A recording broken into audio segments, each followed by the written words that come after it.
Assalamualaikum, dear students, how are you? I hope that you are all well by the grace of Almighty Allah. I am also well. This is Arifur Rahman, Assistant Teacher English, Khalil Choudhury Adorsho Bidya Niketan, Biyanibazar, Silet. প্রিয় নবম ও দশম শ্রেণীর শিক্ষার্থী, আজকে আমি তোমাদের সাথে আলোচনা করব ট্যাগ কোশ্চেন নিয়ে। তোমরা জানো ইংলিশ গ্রামারের একটা গুরুত্বপূর্ণ অংশ হচ্ছে ট্যাগ কোশ্চেন, এবং পরীক্ষাতে এই ট্যাগ কোশ্চেনের মার্ক থাকে হচ্ছে 5। প্রিয় শিক্ষার্থী, প্রথমেই আমরা জানবো ট্যাগ কোশ্চেন কাকে বলে। ট্যাগ শব্দের অর্থ হচ্ছে জুড়ে দেওয়া এবং কোশ্চেন শব্দের অর্থ হচ্ছে প্রশ্ন। সুতরাং কথোপকথনের সময় বাক্যের শেষে যে প্রশ্ন জুড়ে দেওয়া হয় বা প্রশ্ন করা হয় তাকেই ট্যাগ কোশ্চেন বলে। ট্যাগ কোশ্চেন হচ্ছে দুই প্রকার, একটা হচ্ছে অ্যাফার্মেটিভ ট্যাগ এবং আরেকটা হচ্ছে নেগেটিভ ট্যাগ। তো ট্যাগ কোশ্চেন করার জন্য আমাদেরকে কতগুলো নিয়ম বা রুল জানতে হবে। আসলে আমরা সেই নিয়ম এবং রুলগুলো নিয়ে আলোচনা করি এবং প্র্যাকটিস করি। প্রিয় শিক্ষার্থী, তোমরা বোর্ডের দিকে তাকাও। প্রথম রুলটা হচ্ছে অ্যাফার্মেটিভ সেন্টেন্সের ট্যাগ কোশ্চেন গুলো সবসময় নেগেটিভ হয়ে থাকে। অ্যাফার্মেটিভ সেন্টেন্সের ট্যাগ কোশ্চেন গুলো সবসময় নেগেটিভ হয়ে থাকে। তার আগে এটা বর্ণনা করার আগে তোমাদেরকে আমি বলি, তোমাদেরকে ট্যাগ কোশ্চেন জানার জন্য অপারেটর কিছুগুলো জানতে হবে। ইংরেজিতে এরকম ট্যাগ কোশ্চেনের জন্য মোট অপারেটর আছে হচ্ছে 24টি। এগুলো হচ্ছে am, is, are, was, were, have, has, had, can, could, may, might, shall, should, do, does, did, need, dare ইত্যাদি। তো প্রিয় শিক্ষার্থী, আসো আমরা এখন ট্যাগ কোশ্চেনের প্র্যাকটিস করি। আমাদের প্রথম রুল হচ্ছে অ্যাফার্মেটিভ সেন্টেন্সে ট্যাগ কোশ্চেন সবসময় নেগেটিভ হয়। একটা উদাহরণ দিই, তাহলে তোমরা সহজে বুঝতে পারবে। যেমন he is reading, he is reading a book. এখানে অপারেটর অক্সিলারি বার কি আছে দেখো তো। এখানে অপারেটর আছে হচ্ছে ইজ। তাহলে আমাদেরকে যদি অপারেটর থাকে তাহলে এটাকে কি করতে হবে? অপারেটর যদি এরকম থাকে তাহলে এটাকে আমরাকে নেগেটিভ করতে হবে। যেমন হি ইজ রিডিং এ বুক, এটাকে নেগেটিভ করলে কি হয়? এখানে সবসময় কমা দিবে isn't he. He is reading a book, সে একটি বই পড়িতেছে। এটাকে যদি আমরা এরকম ট্যাগ কোশ্চেন করি তাহলে এখানে দেখতে হবে অপারেটর কি আছে, ইজ। এটা নেগেটিভ ফর্ম কি হয়? ইজন্ট। আর এখানে সাবজেক্ট হচ্ছে হি, তাহলে এটাকে সাবজেক্ট হি বসাবে।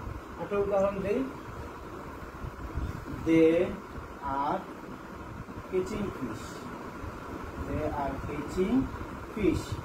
প্রিয় শিক্ষার্থী, খেয়াল করো, দে আর ক্যাচিং ফিশ, এখানে অপারেটর কি আছে? আর। আর এর নেগেটিভ ফর্ম কি? Aren't. A R E N কি? Aren't they, T H T Y, aren't they. খেয়াল করো, দে আর ক্যাচিং ফিশ, তারা মাছ ধরিতেছে। এখানে অপারেটর হচ্ছে আর, তাহলে আর এর নেগেটিভ ফর্ম কি হবে? আরেন্ট। আর এখানে সাবজেক্ট আছে দে, আরেন্ট দে। আশা করি 1 নম্বর রুলটা তোমরা বুঝতে পেরেছো। এবার আসো আমরা যাই 2 নম্বর রুলে।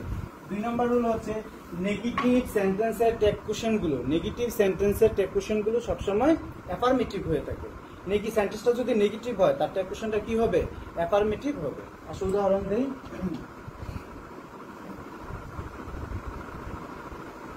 they are not playing cricket, they are not playing cricket। আমি সহজ উদাহরণের মাধ্যমে তোমাদেরকে আজকে বুঝাবো যেন তোমরা সহজে বুঝতে পারো। দে আর নট প্লেইং ক্রিকেট, তারা ক্রিকেট খেলছে না। এটা অ্যাফার্মেটিভ না নেগেটিভ? নেগেটিভ, কারণ এখানে কি আছে? নট আছে। আমাদের নট থাকলে কি করতে হবে? নটকে উঠিয়ে দিতে হবে, এবং অপারেটর যেটা আছে সেটা আমাদেরকে বসাতে হবে। তাহলে যদি নট উঠে যায় তাহলে কি হবে? আর। এটা হবে আর দে, আর। খেয়াল করো, they are not playing cricket, এটা হচ্ছে নেগেটিভ সেন্টেন্স। আমাদের ট্যাগ কোশ্চেনটা হয়েছে কি? অ্যাফার্মেটিভ, আর দে। আর ট্যাগ কোশ্চেন করার সময় অবশ্যই তোমাকে খেয়াল রাখতে হবে, যদি সম্পূর্ণ সেন্টেন্স লিখো তোমাকে এখানে অবশ্যই কমা চিহ্ন দিতে হবে এবং শেষে তোমাকে প্রশ্নবোধক চিহ্ন দিতে হবে। একটা উদাহরণ দেই, he is not a good student, he is not a good student. খেয়াল করো, he is not a good student, সে একজন ভালো ছাত্র নয়। তাহলে এখানে কি আছে? নট আছে। আমাদের নট থাকলে নট কি করতে হবে? উঠিয়ে দিতে হবে। অপারেটর কি আছে? ইজ। তাহলে আমরা কি লিখবো? Is he, is he. Operator আমরা কি লিখবো? হি, ইজ হি। অপারেটর হচ্ছে ইজ আছে এখানে, কিন্তু নট আছে। নট থাকলে আমাদেরকে নট উঠিয়ে দিতে হবে। এবার আসো আমাদের 3 নম্বর রুলে যাই। যদি কোনো সেন্টেন্সে অক্সিলারি ভার্ব, ধরো am, is, are, was, are, have, has এগুলো না থাকবে, তাহলে তোমাদের কি করতে হবে?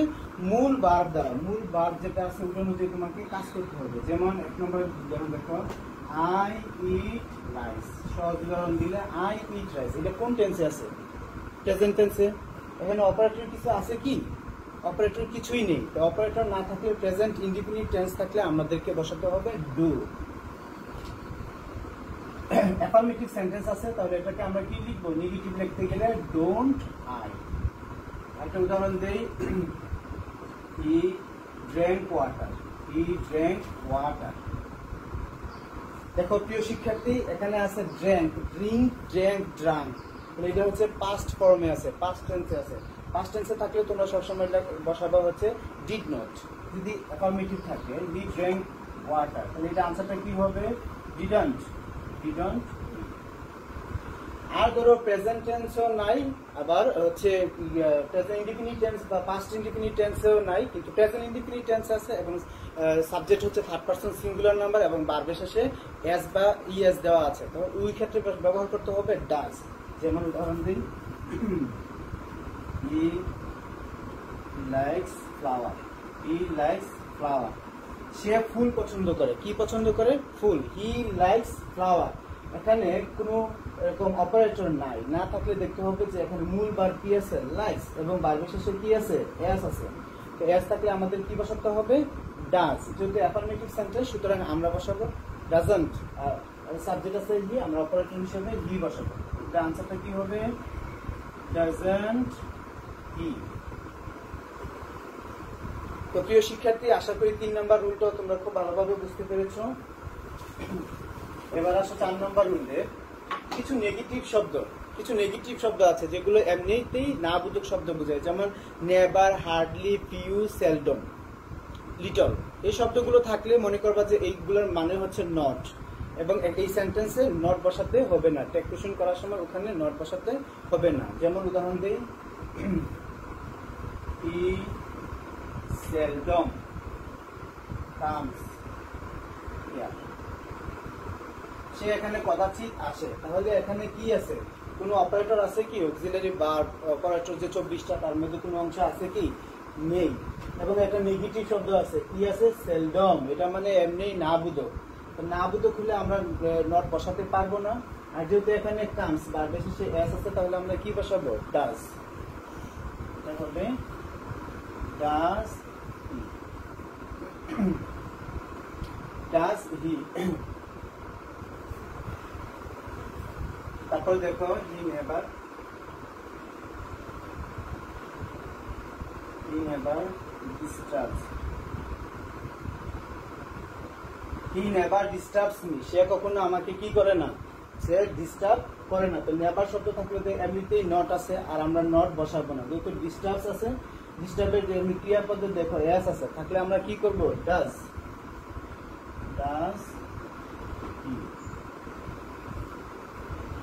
এই হচ্ছে আমাদের 4 নম্বর রুল গেল। এবার আসো দেখো আমরা এরকম পরের সেন্টেন্সে যাই। দেয়ার যুক্ত সেন্টেন্সে, যদি সেন্টেন্সের মধ্যে দেয়ার থাকে, দেয়ার যুক্ত সেন্টেন্সের অপারেটর সবসময় কি হবে?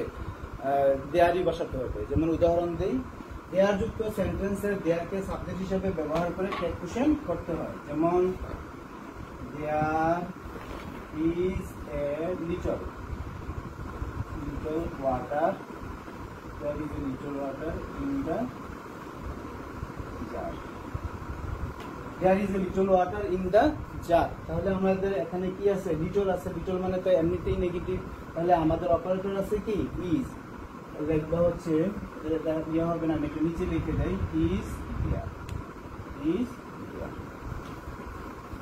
There is a little water in the jar. যদি সাবজেক্ট দেয়ার থাকে তাহলে আমাদের এটা কি বসাতে হবে? দেয়ার থাকলে সবসময় দেয়ারই হবে।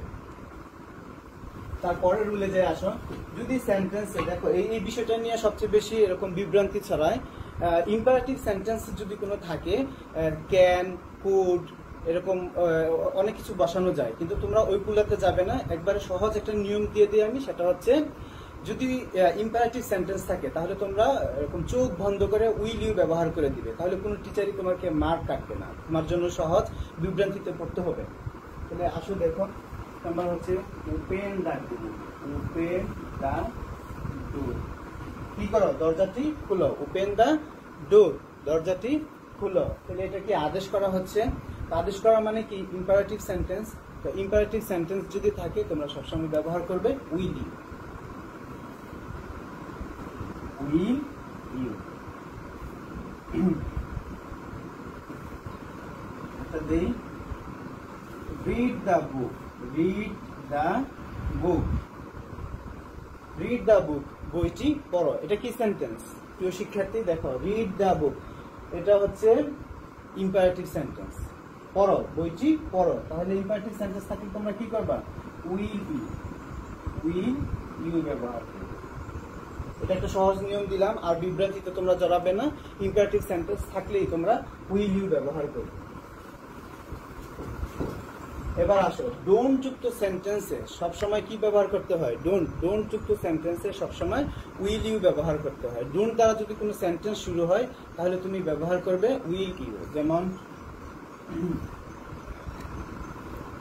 ডোন্ট টেল এ লাই। দেখো, ডোন্ট টেল এ লাই, কখনো মিথ্যা কথা বলো না। তাহলে সেন্টেন্সের শুরুতে কি আছে? ডোন্ট আছে। ডোন্ট যদি থাকে তাহলে তুমি ব্যবহার করবে উইল ইউ, উইল ইউ। একটা সেন্টেন্স দেই, যেমন don't quarrel, double R you, quarrel with your sister, don't quarrel with your sister. প্রিয় শিক্ষার্থী খেয়াল করো, don't quarrel with your sister, এটাও সেন্টেন্সের শুরুতে কি আছে? ডোন্ট আছে। ডোন্ট যুক্ত সেন্টেন্স হলেই তুমি ব্যবহার করবে উইল ইউ। যেমন don't quarrel with your sister, তোমার বোনের সাথে তুমি কি করবে না? ঝগড়া করবে না। তাহলে ডোন্ট আছে, আমরা কি বসাবো? Will you, will you. এবার আসো আমরা পরের রুলে যাই। পরের রুল হচ্ছে everybody, somebody, anybody, nobody. Everybody, somebody, anybody, nobody, someone, anyone, no one আর অল। যদি থাকে কোনো সেন্টেন্সে তাহলে দে ব্যবহার করতে হবে। কি ব্যবহার করতে হবে? দে ব্যবহার করতে হবে। এবার আসো প্রিয় শিক্ষার্থী, আমরা কিছু উদাহরণের মাধ্যমে সেটা শিখি। যেমন এভরিবডি লাইকস ফ্লাওয়ার, FLOWER। সেন্টেন্সটার দিকে খেয়াল করো, পরীক্ষায় তোমরা এই সেন্টেন্সটা লিখতে গেলে তোমরা ভুল করো। যেটা দেখো, এভরিবডি লাইকস ফ্লাওয়ার, প্রত্যেকে কি পছন্দ করে? ফুলকে পছন্দ করে। তো দেখো, এভরিবডি লাইকস ফ্লাওয়ার, বারবার শেষে কি আছে? এস আছে। তাহলে আমাদের সেন্টেন্সটাও কি? Affirmative sentence. আমাদের কি করতে হবে? নেগেটিভ করতে হবে। তাহলে এভরিবডি লাইকস ফ্লাওয়ার, এখানে এভরিবডি থাকলে আমরা দে ব্যবহার করি, THEY, দে। মজার জিনিস যেটা সেটা খেয়াল করো, এখানে এস যদি থাকে আমরা এতক্ষণ ব্যবহার করছি কি? ডাজ ব্যবহার করতাম। কিন্তু এই সেন্টেন্সটা করতে গেলে তুমি ডাজ ব্যবহার করতে পারবে না। হয়তো তুমি প্রশ্ন করতেছো, কেন স্যার এতক্ষণ আপনি নিয়ম শিখালেন যে এরকম থার্ড পারসন সিঙ্গুলার নাম্বার হলে বা বারবার শেষে এস থাকলে ডাজ ব্যবহার করব, কিন্তু এখন আমি কেন ডাজ ব্যবহার করতে পারবো না? কারণ তোমাদেরকে এখানে জিনিসটা খেয়াল করতে হবে, দে আছে। কি আছে? দে। দেয়ের সাথে কোনো সময় ডাজ হয় না, কারণ দে হচ্ছে third person plural number. First person নয়, সেকেন্ড পারসনের নয়, এটা কি? Third person. থার্ড পারসনের মধ্যে নাম্বার কি? Plural number. দেয়ের সাথে কখনো ডাজ বসে না। সেই কারণে ইয়া অনুযায়ী বারবার শেষে এস থাকলে ডাজ ব্যবহার করার নিয়ম থাকলেও এই ক্ষেত্রে তোমাকে ব্যতিক্রমী হতে হবে। এখানে তুমি ব্যবহার করতে হবে ডু। কি হবে? Everybody likes flower, don't they. Everybody likes flower, তাহলে কি হবে? অ্যাফার্মেটিভ সেন্টেন্স আছে, এটাকে আমাদেরকে নেগেটিভ করতে হবে, ডোন্ট দে। আরেকটা উদাহরণ দেখো, নোবডি কল্ড মি, কেউ আমাকে ডাকেনি। Nobody called me, nobody called me. এখানে কি আছে? বডি যুক্ত আছে, body. Everybody, somebody, anybody, nobody, someone, anyone, no one, all থাকলে তোমাকে কি ব্যবহার করতে হবে? দে ব্যবহার করতে হবে। এবার দেখো, এটা ছিল অ্যাফার্মেটিভ সেন্টেন্স, এটা কি? Negative sentence. নোবডি মানে তো এমনিতেই না, কেউ না। তাহলে নোবডি কল্ড মি, এখানে খেয়াল করো, যেহেতু নেগেটিভ আছে আমরা এখানে নট বসাতে পারবো না, কিন্তু এখানে সেন্টেন্সটা কোন টেন্সে আছে সেই বিষয়টা তোমাকে খেয়াল করতে হবে প্রিয় শিক্ষার্থী। দেখো, সেন্টেন্সটা আছে হচ্ছে কল্ড ইডি যুক্ত আছে, তাহলে এটা কি টেন্সে আছে? পাস্ট টেন্সে আছে। পাস্ট টেন্সে থাকলে আমরা কি ব্যবহার করব? ডিড। ডিড এটাতে নট ব্যবহার করছি, কিন্তু এখানে নট ব্যবহার করতে পারবো না। কেন করতে পারবো না? কারণ নো বডি আছে, না দুটো। তাহলে আমরা কি ব্যবহার করব? Did they. আশা করি এই বিষয়টা তোমরা বুঝতে পারছো। তোমাদের পরীক্ষায় এটা থেকে একটা প্রশ্ন থাকেই থাকে, তাই তোমরা এই যে রুলটা, এই রুলটাতে একটু বেশি মনোযোগী হবে।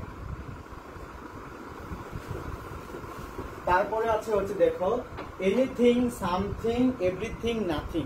এনিথিং, সামথিং, এভরিথিং, নাথিং থাকলে তোমাদেরকে ইট ব্যবহার করতে হবে। কি ব্যবহার করতে হবে? ইট ব্যবহার করতে হবে। এনিথিং, সামথিং, এভরিথিং, আর একটা হচ্ছে নাথিং থাকলে তোমরা সবসময় ইট ব্যবহার করবে। দেখবা উদাহরণ দিই, সহজ উদাহরণ। Something is better. Something is better then nothing. নাই মামার চেয়ে কি ভালো? কানা মামাও ভালো। সামথিং ইজ, উদাহরণ প্রিয় শিক্ষার্থী খেয়াল করো, something is better then nothing. আমি বলছি যে এনিথিং, সামথিং, এভরিথিং, নাথিং, এগুলো থাকলে তোমাদেরকে কি ব্যবহার করতে হবে? ইট ব্যবহার করতে হবে প্রিয় শিক্ষার্থী। তাহলে আমরা কি ব্যবহার করবো? Something is better then nothing. এটা হচ্ছে অ্যাফার্মেটিভ সেন্টেন্স। তাহলে আমরা অ্যাফার্মেটিভ সেন্টেন্সের এটাকে আমরা কি করতে হবে? নেগেটিভে নিতে হবে। ইজ আছে, তাহলে এটা কি হবে? Isn't it. Isn't it. আশা করি বুঝতে পেরেছো। Something is better then nothing, এখানে অপারেটর কি আছে? ইজ। আর সেন্টেন্সটা হচ্ছে অ্যাফার্মেটিভ সেন্টেন্সে আছে, সো আমি এখানে বলতে পারি যে এটা নেগেটিভ করতে হবে, ইজন্ট ইট। একটা উদাহরণ দেই,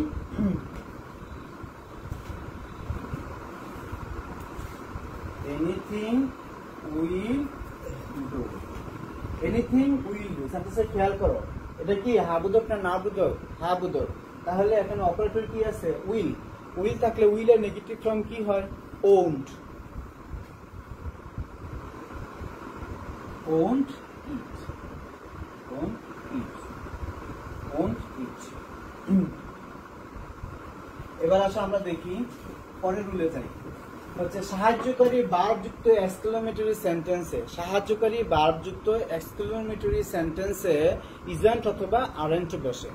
এটা বোঝাতে গিয়ে আমি তোমাদেরকে বুঝাবো যে ইতর প্রাণী থাকলে, বস্তুবাচক থাকলে সেক্ষেত্রে তোমাদেরকে কি ব্যবহার করতে হবে। যে এবার আসো এক্সক্লেমেটরি আমরা সেন্টেন্স দেখি, যে কি সাহায্যকারী ভার্বযুক্ত এক্সক্লেমেটরি সেন্টেন্সে ইজন্ট অথবা আরেন্ট বসে। এবার আসো আমরা একটা এক্সক্লেমেটরি সেন্টেন্স ব্যবহার করি।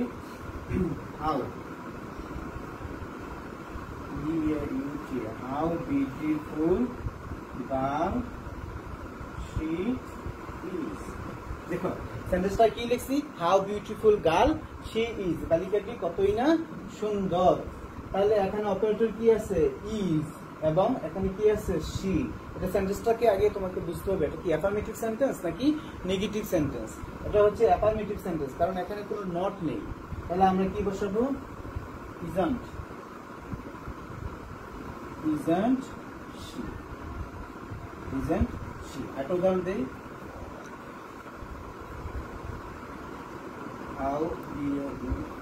how beautiful the bird is। how beautiful the bird is। দেখো এখানে বার্ড মানে কি? পাখি। যদি ইতর প্রাণী বুঝায় তাহলে তোমাদেরকে কি ব্যবহার করতে হবে? ইট ব্যবহার করতে হবে। কি ব্যবহার করতে হবে? ইট। যদি ছেলে মানুষ বুঝায় তাহলে তো হি, মেয়ে মানুষ বুঝালে লিখতে হবে শি, কিন্তু ইতর প্রাণী বুঝালে তখন লিখতে হবে ইট। বা দৃশ্য বুঝালে, যদি কোনো দৃশ্য বুঝায় তাহলে তোমাকে ইট ব্যবহার করতে হবে। যেমন how beautiful the bird is, আমরা কি লিখবো? Isn't it. Isn't it. প্রিয় শিক্ষার্থী, এবার আসো আমি আমার সর্বশেষ রুলে যাই। কোনো সেন্টেন্সে যদি লেটাস থাকে, যদি কোনো সেন্টেন্সে লেটাস থাকে, লেটাস থাকলে আমরা কি ব্যবহার করব?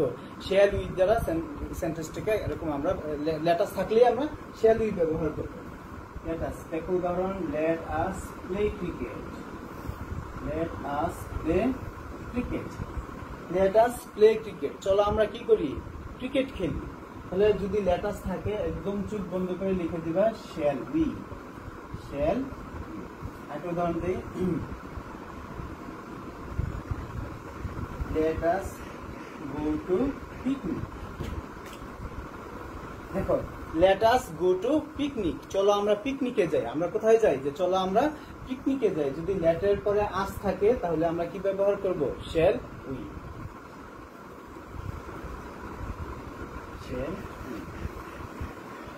তো প্রিয় শিক্ষার্থী, নবম ও দশম শ্রেণীর, তোমাদেরকে আমি রুলগুলা এরকম শিখিয়ে দিলাম। তোমরা যদি বাসায় প্র্যাকটিস করো নিয়মিত, আশা করি ট্যাগ কোশ্চেন নিয়ে তোমাদের আর কোনো সমস্যা থাকবে না। তোমরা অবশ্যই ট্যাগ কোশ্চেনে 5-এ 5 মার্ক পাবে, কোনো সমস্যা হবে না। 5-এ 5 মার্ক তোমরা অবশ্যই পাবে। তো প্রিয় শিক্ষার্থী, তোমরা বাসায় থাকবে, নিয়মিত এরকম হাত ধৌত করবে, স্বাস্থ্যবিধি মেনে চলবে, নিয়মিত পড়াশোনা এরকম চালিয়ে যাবে। তোমাদের সবার জন্য আমার শুভকামনা এবং দোয়া রইল। পরবর্তী ক্লাসে আবার অন্য কোনো টপিকস নিয়ে তোমাদের সাথে আলোচনা করব। সেই পর্যন্ত তোমরা সবাই ভালো থেকো। আল্লাহ হাফেজ।